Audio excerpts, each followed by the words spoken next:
आज Doubtnut app download करें। Doubtnut पर अपने सभी गणित, रसायन विज्ञान, भौतिक विज्ञान और जीव विज्ञान के डाउट्स का करो सफाया। बस प्रश्न की फोटो खींचो, एक ही प्रश्न को क्रॉप करो और तुरंत वीडियो सोल्यूशन पाओ। अभी डाउनलोड करें। नमस्कार दोस्तों, हमारा आज का प्रश्न है किसी पारिस्थितिक तंत्र में ऊर्जा कैसे प्रवाहित होती है, अपने शब्दों में समझाइए। तो देखते हैं दोस्तों, सर्वप्रथम की ऊर्जा का जो शंकु होता है वह ऊर्जा का शंकु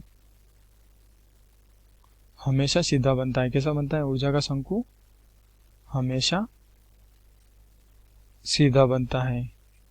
तो दोस्तों, हमें चित्र में एक स्थल पारितंत्र ले रखा है। कौन सा? स्थल पारितंत्र।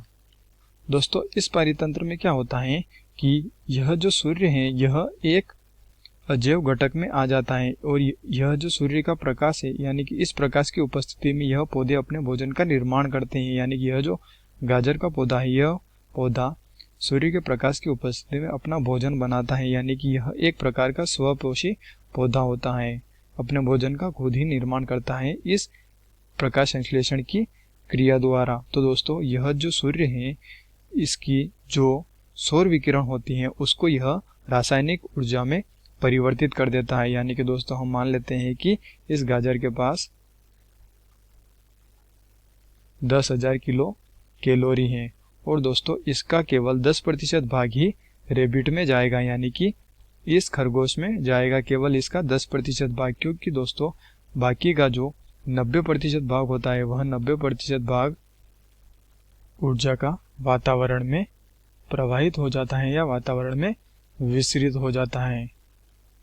तो दोस्तों, इसी प्रकार से यह जो खरगोश है इसको खाता है अगर गाजर को, तो इसका केवल 10% भाग ही खरगोश में जाएगा। यानी कि हम कह सकते हैं कि 10% यानी कि 10,000 किलो कैलोरी से 1,000 कैलोरी यह खरगोश प्राप्त करेगा।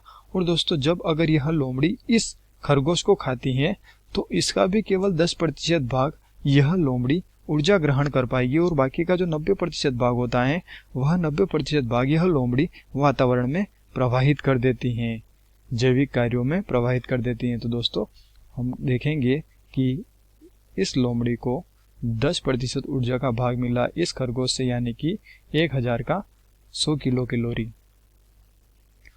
उसी प्रकार से दोस्तों, अगर यह शेर इस लोमड़ी को खाता है तो इसका केवल 10% भाग ही यह शेर ऊर्जा का ग्रहण कर पाएगा, यानी कि 100 का 10 किलो कैलोरी। और दोस्तों, जब यह शेर मर जाता है यानी कि मृत अवस्था में हो जाता है तो इसका भोजन कौन करता है? इसका भोजन जीवाणु और कवक करते हैं, यानी कि सूक्ष्म जीव करते हैं, जैसे कि जीवाणु तथा कवक। यह इस शेर को खाते हैं, यानी कि इस मृत शेर को खाते हैं, तो इसका भी केवल 10% भाग यानी कि 10 किलो कैलोरी से यह कितनी ऊर्जा प्राप्त करेंगे? यह 1 किलो कैलोरी ऊर्जा प्राप्त करेंगे। तो दोस्तों, हमने देखा कि ऊर्जा का जो स्थानांतरण होता है वह स्थानांतरण 10% होता है और इस प्रकार की ऊर्जा के स्थानांतरण को ऊर्जा का 10% नियम भी कहते हैं। क्या कहते हैं? ऊर्जा का 10% नियम, और इसे लिंडमान का 10% नियम भी कहते हैं, क्योंकि दोस्तों यह जो वाद होता है यह वाद वैज्ञानिक लिंडमान ने दिया था और इस वाद को हम लिंडमान का 10% नियम के नाम से भी जानते हैं। और दोस्तों, यह जो ऊर्जा का शंकु है यह ऊर्जा का शंकु हमेशा सीधा बनता है, क्योंकि दोस्तों यह उत्पादक से शुरू होता है तथा उपभोक्ता और अपघटक तक जाकर यह खत्म हो जाता है। यानी कि दोस्तों, जो 10% ऊर्जा होती है वही 10% ऊर्जा का स्थानांतरण होता है, जिसे हम ऊर्जा का 10% नियम भी कहते हैं। तो धन्यवाद दोस्तों, आशा करता हूँ आपको यह उत्तर जरूर समझ में आया होगा। कक्षा 6 से 12वीं से लेकर नीट, IIT, JEE वो एडवांस के लेवल तक 1 करोड़ से ज्यादा छात्रों का भरोसा। आज ही डाउनलोड करें डाउटनेट ऐप या व्हाट्सएप करें अपने सारे डाउट्स 8400 400 400 पर।